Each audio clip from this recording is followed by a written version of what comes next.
ನಮಸ್ಕಾರ ವೀಕ್ಷಕರೇ, ನೀವು ನೋಡ್ತಾ ಇರೋದು ಆದ್ಯಂತ್ ಮೀಡಿಯಾ. ಯುಗಾದಿ ಹಬ್ಬದ ಮರುದಿನ ಅಂದರೆ ಚೈತ್ರ ಶುದ್ಧ ಬಿದಿಗೆ ಎಂದು ಚಂದ್ರನನ್ನ ದರ್ಶನ ಮಾಡೋದು ಅತ್ಯಂತ ಮಂಗಳಕರವೆಂದು ಪರಿಗಣಿಸಲಾಗುತ್ತೆ.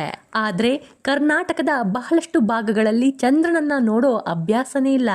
ಈ ರೀತಿಯ ಸಂಪ್ರದಾಯ ನಮ್ಮಲ್ಲಿಲ್ಲ ಅಂತ ಜಾರಿಕೊಂಡು ಬಿಡ್ತಾರೆ. ಆದರೆ ಚಂದ್ರನನ್ನ ನೋಡಲೇಬೇಕು ಯುಗಾದಿ ಹಬ್ಬದ ಮರುದಿನ. ಅದು ಯಾಕೆ ಅಂತ ನಾನಿಲ್ಲಿ ತಿಳಿಸ್ತೀನಿ. ನೀವು ಆದ್ಯಂತ್ ಮೀಡಿಯಾ ಚಾನಲ್ನ ಈಗಲೇ ಸಬ್ಸ್ಕ್ರೈಬ್ ಮಾಡ್ಕೊಳ್ಳಿ.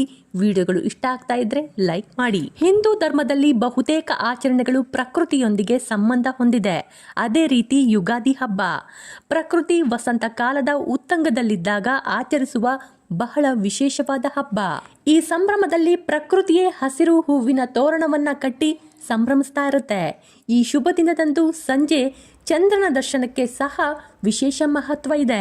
ಇಲ್ಲಿ ಯುಗಾದಿಯ ಮರುದಿನ ನಾವ್ಯಾಕೆ ಬಿದಿಗೆ ಚಂದ್ರನನ್ನ ನೋಡ್ಬೇಕು ಅನ್ನೋದಕ್ಕೆ ಒಂದು ಸಣ್ಣ ಸ್ಟೋರಿ ಇದೆ.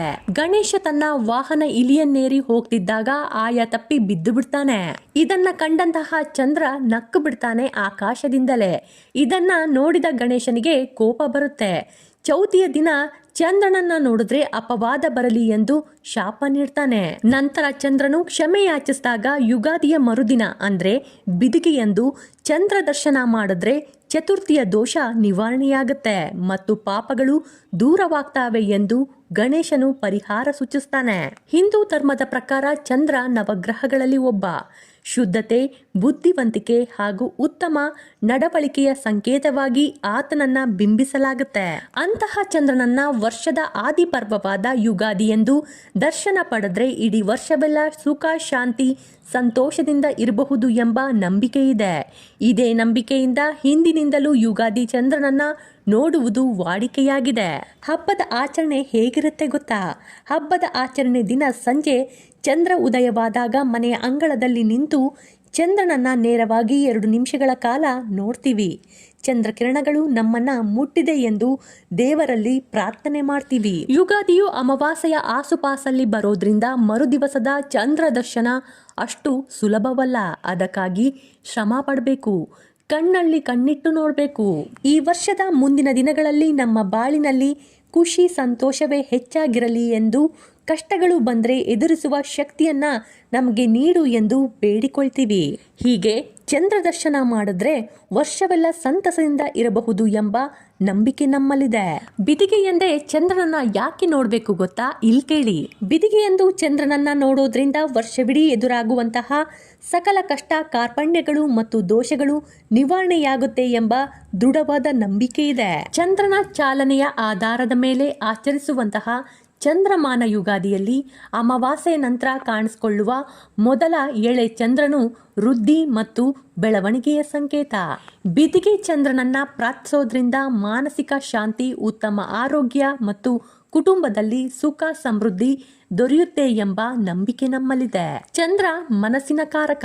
ಈ ದಿನದಂದು ದರ್ಶನ ಮಾಡೋದ್ರಿಂದ ಬುದ್ಧಿವಂತಿಕೆ, ಶುದ್ಧತೆ ಮತ್ತು ಉತ್ತಮ ನಡವಳಿಕೆ ವೃದ್ಧಿಯಾಗುತ್ತೆ. ಆಕಾಶದಲ್ಲಿ ಎಳೆ ಚಂದ್ರನನ್ನ ಕಂಡ ತಕ್ಷಣ ಒಬ್ಬರಿಗೊಬ್ಬರು ಅದನ್ನ ತೋರಿಸಿ ಚಂದ್ರನನ್ನ ನೋಡಿದ್ಯಾ ಎಂದು ವಿಚಾರಿಸಿ ಹಬ್ಬದ ಅಭಿನಂದನೆ ವಿನಿಮಯ ಮಾಡಿಕೊಳ್ಳುವುದು ಬಹಳ ಸಂಭ್ರಮದ ವಿಷಯ. ಒಂಥರ ಚಿಕ್ಕ ಚಿಕ್ಕ ವಿಷಯಗಳಲ್ಲೂ ಸಂತೋಷ ಪಡೋದು ಅಂತಾರಲ್ಲ, ಅದರಲ್ಲಿ ಇದು ಒಂದು.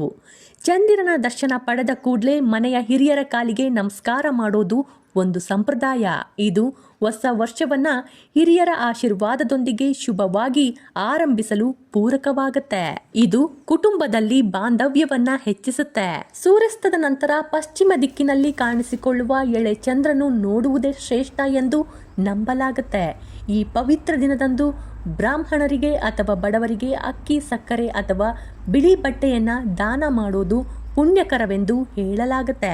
ಯುಗಾದಿ ದಿನದಂದು ಕಾಣಿಸುವ ಚಂದ್ರನನ್ನ ಆಧರಿಸಿ ಹಿಂದೆ ವರ್ಷದ ಮಳೆ, ಬೆಳೆ, ರೋಗ ರುಜಿನಿಗಳು, ಏಳು ಬೀಳುಗಳ ಬಗ್ಗೆ ಚಿಂತನೆ ಮಾಡ್ತಾ ಇದ್ರು. ಯುಗಾದಿಯಂದು ಚಂದ್ರನು ಅತ್ಯಂತ ಚಿಕ್ಕದಾಗಿ ಒಂದು ಪುಟ್ಟ ಗೆರೆಯ ರೀತಿಯಲ್ಲಿ ನೋಡಲು ಕಾಣೋದ್ರಿಂದ ಚಂದ್ರನ ಆಕಾರವನ್ನ ಆಧರಿಸಿ ವರ್ಷದ ಭವಿಷ್ಯವನ್ನ ನಿರ್ಧರಿಸಲಾಗ್ತಾ ಇತ್ತು. ಚಂದ್ರನ ಚಾಲನೆ ಆಧಾರದ ಮೇಲೆ ಹೊಸ ವರ್ಷದ ಪಂಚಾಂಗವು ಅನ್ವಯಿಸೋದ್ರಿಂದ ಮೊದಲ ಬಾರಿಗೆ ಕಾಣುವ ಚಂದ್ರನು ಹೊಸ ಆರಂಭದ ದಿಕ್ಸೂಚಿ ಎಂದು ಹೇಳಲಾಗುತ್ತೆ. ಅದಕ್ಕಾಗಿಯೇ ಹೊಸ ವರ್ಷದ ಪಂಚಾಂಗವನ್ನ ಪಠಿಸಿ ನಂತರ ಚಂದ್ರ ದರ್ಶನವನ್ನ ಮಾಡ್ತಾ ಇದ್ರು. ಬಿದಿಗೆ ಚಂದ್ರ ಅಂದ್ರೆ ಸುಮ್ನೆ ಅಲ್ಲ.